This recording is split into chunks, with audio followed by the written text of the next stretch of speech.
Oke, silakan dari tempat lain atau dari peserta lain yang akan mau komentar atau bertanya mengenai proses ini. Sekali lagi ini tadi seperti yang kata Pak Joni ya, kita baru mengembangkan pola ya, pola berpikirnya atau pola bertindaknya dengan berbasis skenario nih. Ya. Jadi di mana-mana referensinya memang kita harus punya skenario. Ya. Oke, ada komentar silakan. Ada yang mau bertanya? Oke, di Zoom pakai apa? Ada raise hand ya, ada acungkan tangan ya, itu ada ya?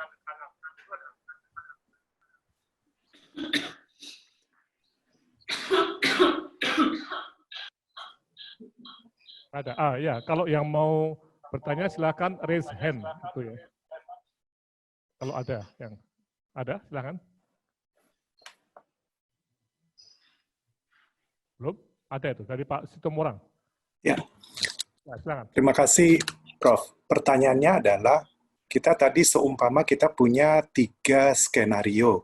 Yang menjadi menarik pertanyaan saya adalah, apakah kita sudah punya kriteria untuk menentukan jika maka skenario A, jika maka skenario B, dan jika maka skenario C. Apakah kita sudah punya kriteria itu? Terima kasih. Pak Putu, gimana? Ada komentar? Iya, itu yang tadi kita bahas sedikit ya, Pak Situmorang ya. Jadi untuk skenario, terutama yang kita bahas kan skenario B dan C yang membutuhkan respon tertentu gitu ya. Jadi kita sudah mulai mengidentifikasi skenario B ini seperti apa, di mana batasnya, lalu skenario C ini yang paling parah ini seperti apa dan batasnya di mana. Dan 4 hari ke depan besok berturut-turut mulai dari Rabu, Kamis sampai Jumat itu kita akan bahas lebih detail mengenai respon kita terhadap kedua skenario ini dari masing-masing aspek manajemen rumah sakitnya. Jadi misalnya dari aspek SDM itu harus seperti apa. Misalnya gini, misalnya di DIY ini tidak semua rumah sakit ditetapkan sebagai pusat untuk penanganan COVID, tapi misalnya ditentukan 2 atau 3 rumah sakit saja, sehingga rumah sakit lain, karena di DIY kan ada lebih dari 70 ya, kalau nggak salah sekitar 76 rumah sakit, itu rumah sakit yang lain mungkin berfungsi sebagai triase saja, menilai pasiennya, kemudian kalau memang membutuhkan penanganan lebih lanjut, itu bisa dikirim ke 2 atau 3 rumah sakit yang sudah ditunjuk sebagai pusat penanganan COVID. Nah, kemudian tentu saja 2-3 rumah sakit ini akan membutuhkan kapasitas tambahan untuk bisa menangani pasien-pasien yang dikirim dari rumah sakit lain. Misalnya bukan hanya dari kapasitas tempat tidur, ruang isolasi misalnya, kemudian juga ICU, ventilator dan sebagainya, tapi juga dari SDM. Nah, besok ini pada saat kita membahas search dalam bidang SDM, kita juga akan membicarakan atau mendiskusikan masalah-masalah apa yang mungkin muncul dalam aspek SDM ini. Misalnya tentu saja mungkin ada kekurangan tenaga. Lalu kita juga akan mencari solusinya bersama-sama. Kita akan memikirkan solusinya apa kalau terjadi kekurangan tenaga di 3 rumah sakit ini. Nah, kekurangan tenaga ini kan juga levelnya akan berbeda kalau terjadi skenario B atau skenario C. Kalau skenario B mungkin akan terjadi kekurangannya berapa, ya. Nah, berapa ini tergantung dari tadi berapa tinggi puncak yang akan terjadi pada skenario B ini. Jadi semuanya akan kembali ke ujung-ujungnya adalah awal mulanya adalah perhitungan kita terhadap jumlah pasien yang mungkin akan muncul pada skenario B dan skenario C. Dari situ akan bisa kita jadikan dasar untuk memperhitungkan kemungkinan kebutuhan SDM untuk skenario B ini berapa, untuk skenario C berapa. Nah, selain SDM juga akan ada perhitungan mengenai kebutuhan logistik. Jadi logistik ini terutama APD ya, yang belum terjadi puncak saja, sudah terjadi kekurangan di mana-mana. Apalagi nanti kalau sudah puncak, pasti akan tambah berat lagi masalah kekurangan APD ini. Nah, ini juga kita perhitungkan untuk skenario B, kebutuhan APD-nya berapa, skenario C berapa. Lalu dari situ kita pikirkan solusinya, bagaimana solusi untuk mengatasi kekurangan-kekurangan ini. Nah, ini yang akan kita bahas besok. Jadi di hari Rabu itu akan bahas tentang dari aspek logistiknya, hari Kamis dari aspek SDM-nya, dan hari Jumat itu kita akan bahas dari aspek pembiayaannya, dari mana rumah sakit akan memperoleh dana untuk menyokong upaya-upaya mereka dalam menghadapi puncak pasien COVID ini. Seperti itu, Pak Laksono. Jadi nanti kita harapkan partisipasi Bapak Ibu sekalian dari semuanya yang hadir di sini dan juga yang belum sempat hadir, kita harapkan juga sumbangsihnya untuk memikirkan bersama ide-ide untuk mencari solusi-solusi. Sebelum solusi mungkin juga bahkan memikirkan bersama mengenai masalah apa yang bisa timbul. Jadi dari situ kita bisa identifikasi bareng-bareng dan dari situ kita bisa pikirkan bersama solusinya. Sehingga nanti skenario ini akan menjadi sebuah perencanaan yang lengkap, yang memikirkan dari berbagai perspektif, yang berdasarkan dari hasil pemikiran kita bersama-sama. Mungkin seperti itu, Prof. Laksono. Boleh izin Prof bertanya, Prof? Bapak Silakan, Ibu. silakan. Dari Aldi, silakan ya. Tadi mau saya tangkap, baik. silakan. Saya dari Aldila dari Muhammadiyah COVID-19 Comment Center, Prof. Ya, silakan. Ingin menanyakan variabel apa saja yang kita bisa pakai untuk menghitung proyeksi tren ya, Prof. Tapi trennya ini bukan hanya tren rumah sakit, tapi tren secara daerah begitu, Prof. Itu yang pertama. Yang kedua, ada satu kondisi faktor X, yakni migrasinya orang-orang yang di Jakarta itu ke daerah-daerah. Ini kira-kira hitung-hitungannya yang paling bisa mendekati akan seperti apa ya, Prof? Mungkin itu sementara, Prof, pertanyaannya. Oke, gini. Sebelum Mbak Putu ya, atau Pak Darito ya, tapi gini, kita sepakat ya bahwa dalam model ini harus ada penulis skenario ya. Paham ya? Jadi Pak Indro, Pak Darito, Pak Joni, sepakat ya? Harus ada penulis skenario. Ya. Yang nanti akan dalam konteks DDI itu diinisiasi oleh Persi dengan didukung oleh UGM. Ya. Dan ini ada dana tadi Pak Aldi dari Muhammadiyah. Mungkin nggak cuma UGM, juga UMY. Betul ya Pak Aldi ya? Dari UMY ya? Halo? Ya, UMY masuk ke dalam itu, Prof. UMY masuk ke dalam tim kami. Makanya, ini Mbak Putu ya, nanti kita akan selama 1 minggu ini akan bergabung semua, sehingga nanti seperti pertanyaan teknis metode ini nanti tolong Mbak Putu juga bahas ya. Ini juga akan dibahas oleh tim penulis skenario, jadi tanggung jawab bersamanya itu ada ya. Karena metodenya itu juga macam-macam betul ya. Bahkan eksimnya itu ada, mungkin Pak Darwito lebih ahli dibanding saya, metode penerawangan. Paham nggak? Jadi pakai usulan aturan. Prof, saya boleh usul, Prof. Ya, oke. Nah, Pak, tapi intinya Prof, Laks, saya boleh usul. Kemudian nanti versi yang akan membawa hasil ini ke pemerintah ya. Tadi yang Pak Indo katakan ya ini. Inilah kira-kira seperti ini, dan bagaimana keputusan plan A, plan B, plan C itu ya tentunya berbasis pada skenario tadi. Oke. Nah, sekarang Mbak Putu, tentang metode ini gimana Mbak Putu? Silakan. Ya, terima kasih Prof. Laksono. Kalau kita menggunakan contoh yang ada di Wuhan atau yang dibuat oleh WHO, itu mereka menggunakan angka sampai dengan 10% dari jumlah populasi itu diperkirakan akan mengalami positif, akan menjadi positif ya, kasus yang positif. Nah, kasus positif ini kan ada yang tanpa gejala, ada yang ringan, ada yang butuh intervensi karena kasusnya berat. Nah, itu akan dibagi-bagi lagi menjadi sekian persen. Nah, kebanyakan sih yang tanpa gejala, yang 85% ini, sehingga yang 85% ini harus melakukan self-isolasi misalnya. Lalu yang harus kita perhitungkan adalah persentase orang yang membutuhkan perawatan di rumah sakit. Kemudian juga ada persentase orang yang tidak membutuhkan perawatan intensif, tapi tetap harus diawasi oleh petugas kesehatan, yaitu yang tergolong sebagai PDP. Nah, ini yang perlu kita hitung, kalau memang jumlahnya terburuknya itu adalah 10% dari total populasi itu akan mengalami positif, kemudian dari 10% itu dibagi lagi menjadi misalnya 5%-nya itu yang kasus berat, butuh isolasi, butuh ventilator, dan sebagainya, lalu yang sekitar 15-20% itu kasus yang sedang, tapi tetap harus diawasi sehingga mereka mungkin masuk di ruang perawatan, di bangsal rawat inap, tidak berkeliaran di jalan misalnya, dan sebagian besar lainnya adalah ODP yang bisa self-isolasi di rumah masing-masing. Nah, yang 15 sampai 20%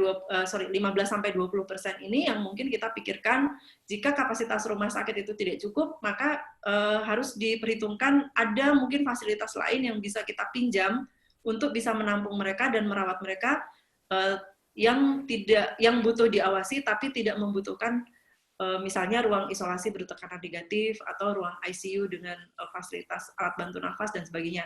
Lalu yang 5% lainnya yang butuh fasilitas lengkap itu tadi yang harus betul-betul ditangani di rumah sakit rujukan COVID tadi. Nah, kalau misalnya fasilitas di rumah sakit rujukan COVID itu juga tidak cukup untuk menangani yang 5% tadi, maka itu yang harus kita carikan solusi di mana mereka akan dirawat. Apakah rumah sakit rujukan itu harus menambah kapasitasnya dengan mengubah ruang-ruang lain menjadi ruang perawatan COVID atau bagaimana? Nah, itu yang harus kita perhitungkan. Itu kalau kita pakai angka yang 10% tadi dengan skenario terburuk. Kalau skenario moderatnya, angkanya tidak sampai 10%, mungkin 5% atau 7%. Seperti itu, Prof. Laksono. Bu Putu, saya boleh usul ya? Ya, silakan. Kalau boleh saya ini share screen. Itu angka yang Anda tadi saya kan bilang. Itu di bawah Pak Juni ya, silakan. Ya. Nah, ini ya saya punya angka. Ini nyuri nih dari WHO nih ya. Kebetulan anak saya kan kerja di WHO. Anak buahnya Prof. Laksono. Sekarang sudah di WHO India. Ini dia betul. Jadi kita mau pakai ini. Ini ke penduduknya ini ya. Total populasi. Dikoreksi kalau salah nanti. 3,8. Ya, ini bednya. Nah, kemudian ini bed ratio, ICU dan sebagainya. Nah, jadi kalau kita pakai attack rate 5% itu sudah kita anggap yang B. Kalau 10% C. Ya udah kita nggak berharap yang 20% kan. Jadi kita punya angka maksud saya tadi itu. Ya, yang A sudah lewat lah ya kita ini. Jadi kalau B itu kalau 5% ini nanti ada DCP-nya berapa, kebutuhan ICU dan sebagainya. Nah ini kita. Nah ini nanti DCP-nya kalau 5%, nah kan kita punya ini disease commodity package-nya. Nah ini kita bisa tahu ini Jogja ya, DI Jogja. Nah ini dia Jogja. Ini saya nyolong dikit nih data dari anak saya intip dia waktu kita pernah undang dia ke KARS waktu itu ngomong soal ini biar KARS juga tahu. Ya, dari WHO resmi kita undang. Nah ini dia obat dan sebagainya. Jadi kalau pakai ini, nah kita tambah dengan kualitatif. Tadi kita gradasi. Kalau yang pulang kampung itu sekian persen dari jumlah orang yang biasa pulang kampung tahun lalu, misalnya, itu separuhnya misalnya B. Kalau kurang A, kalau B. Kalau sampai full malah melebihi kita C. Jadi tadi pertanyaan teman dari UMA dari Muhammadiyah tadi ya, Pak Situmorang tadi, kapan kita tentukan indikatornya ini jadi yang Aldi dok, Aldi ya, sorry.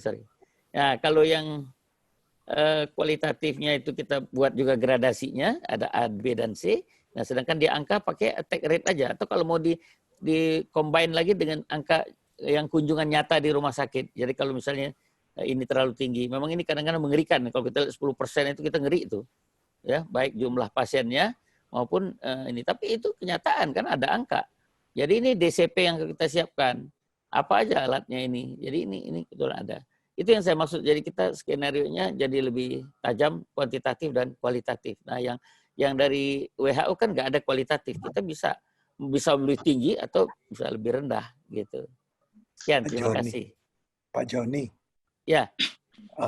Tadi saya kepikiran begini, apakah kita memang menggunakan attack rate atau kita menggunakan apabila terjadi umpamanya selisih antara kapasitas layanan vaskes dengan jumlah kasus, itu yang menjadi dasar kita untuk melihat skenario.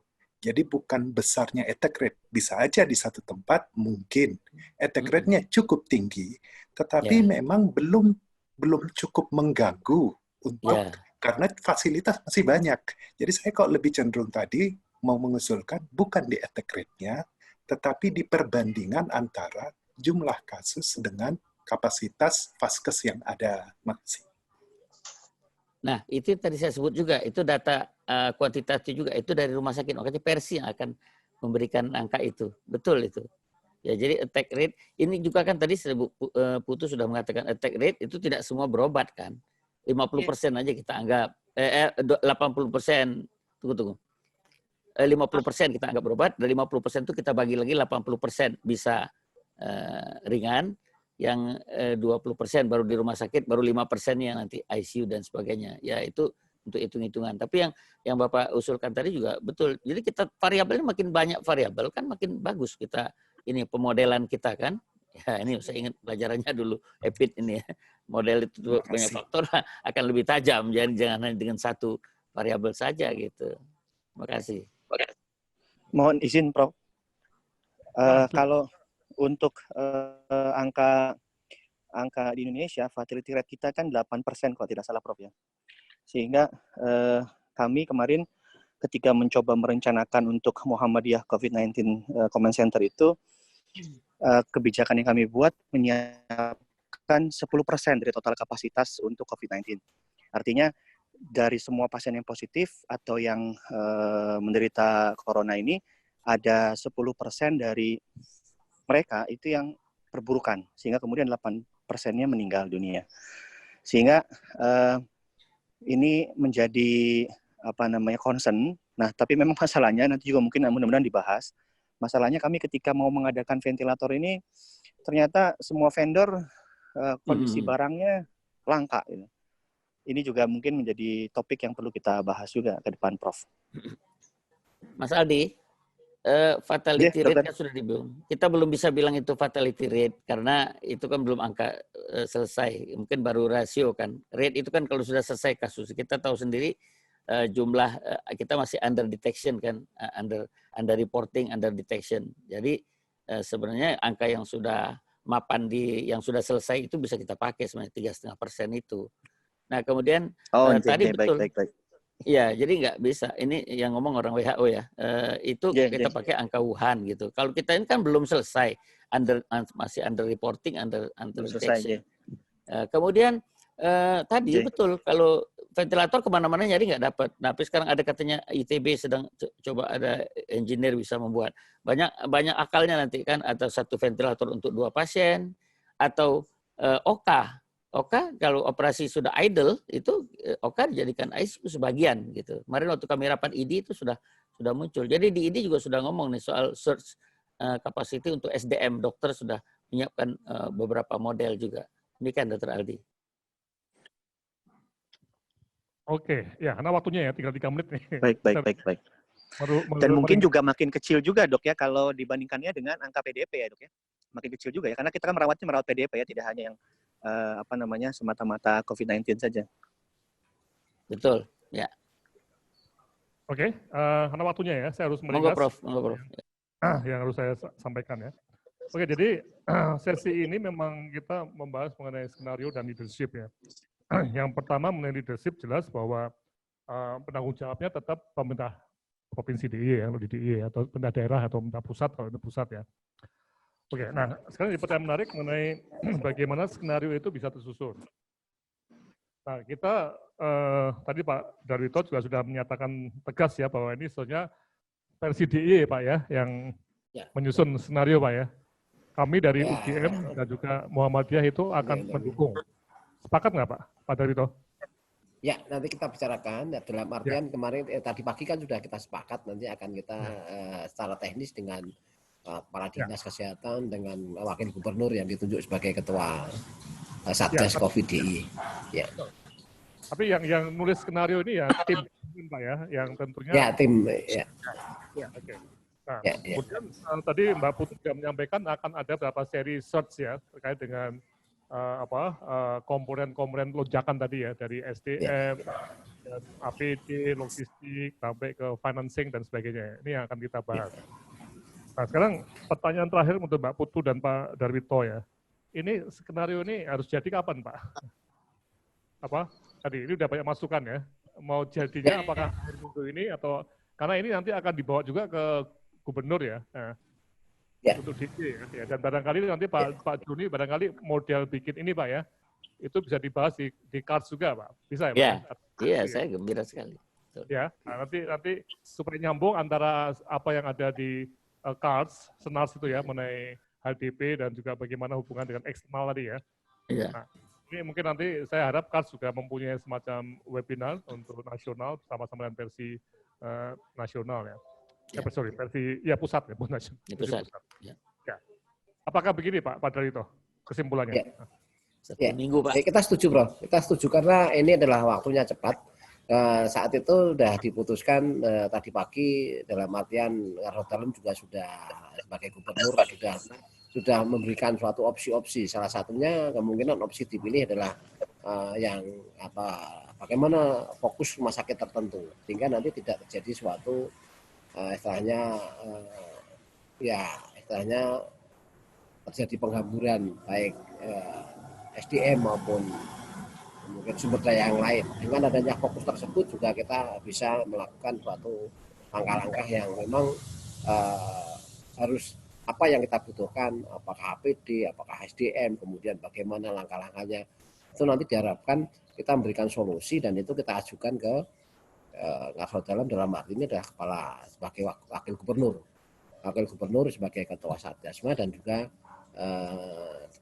dinas kesehatan. Kepala dinas kesehatan nanti kita ajak dan kita kasih masukan. Tapi semuanya ini adalah sangat tergantung dari Satgas yang dibentuk oleh kepala daerah. Tapi kita sebagai masyarakat yang memang hukumnya adalah wajib membantu untuk memecahkan problem negara ini. Ya, paling tidak di tingkat yang kita bisa. Versi DIY ya kita kolaborasi dengan pemerintah daerah DIY. Mungkin itu. Oke, terima kasih ya. Dan untuk Mbak Putu mungkin penulisannya akan terus ya, ditambah dengan nanti ada penulis teknis nih, Mas Aldi atau siapa, Pak Situmorang mau join, monggo. Ya, atau ada semua ada di menjadi search DIY ya, ada ya. Pak Situmorang udah masuk apa? Di WA Group Surga. Belum, Prof. Apa? Belum, Prof. Oh belum, ya nanti saya Belum. masukkan. Baik, Prof. Di sana ya, untuk ini dibahas. Kira-kira weekend ini jadi bisa nggak Mbak Putu? Ya. Ya, kalau menurut saya sih karena ini memang urgent ya Pak ya, apalagi kalau diperkirakan pertengahan April itu sudah ada yang memperkirakan pertengahan April itu sudah puncak, berarti kan harusnya sebelum itu kita sudah siap dengan planningnya. Nah, jadi saya rasa karena minggu ini kita juga akan membahas mengenai aspek yang lebih detail, saya rasa kita bisa paralel dengan sambil menulis skenario, sambil kita bahas aspek yang lebih detail-detail di aspek manajemen rumah sakitnya, di aspek-aspek yang tadi yang sudah Pak Laksono sampaikan. Nah, saya rasa ini kita bisa jalankan secara simultan. Jadi yang menghadapi emergency ini bukan hanya teman-teman klinisi yang di rumah sakit saja, tapi saya rasa kita juga ikut bertanggung jawab juga dari sisi knowledge dan juga perencanaannya. Supaya nanti harapannya ini apa yang kita lakukan ini juga bisa bermanfaat untuk membantu semua orang yang bergerak dan bertanggung jawab untuk mengatasi masalah pandemi ini. Saya rasa seperti itu, Prof. Jadi harusnya akhir minggu ini kita harus sudah muncul minimal draftnya untuk skenario ini. Oke, saya kira ini bagus sekali Mbak Putu ya. Jadi kita akan terus berproses dan nanti mungkin Pak Joni jangan bosan-bosan lah lihat kami. Kami juga berharap nanti dari KAS, dari versi pusat juga diskusi ini untuk mungkin ya model DIY ini yang berbasis skenario itu bisa dipakai di provinsi lainnya. Ya. Itu Pak ya. Ya Pak Joni ya, nanti titip untuk teman-teman di pusat nanti ya, untuk dibahas. Nanti Setuju, juga Prof. Kalau Pak Kuncoro, Pak Kuncoro mau ikut ini juga, tapi beliau agak jadi nggak bisa ikut. Dan salam Pak Toto juga Pak Joni ya, Pak Toto juga. Siap Pak, saya laporkan nanti. Ya. Oke, saya kira ini waktunya pas sekali, jam 5 kita sudah di sini sesuai dengan target kita. Jadi kesimpulan sudah jelas, ini suatu kerja bersama tapi dimotori oleh Persi dan kami UGM UMB mendukung dari aspek teknis sebagai mungkin think tanknya, mungkin ada lagi dari Pak Situmorang juga join di timnya Bu Putu ya.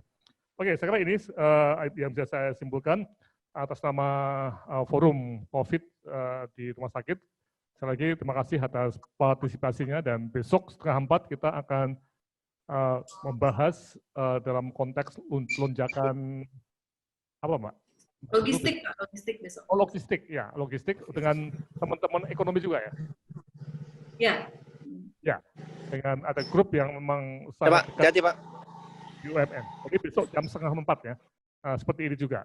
Kita akan bahas lonjakan dalam konteks logistik, kemudian besoknya lagi hari Kamis dalam konteks SDM, kemudian hari Jumat dalam konteks pembiayaan dan filantropi.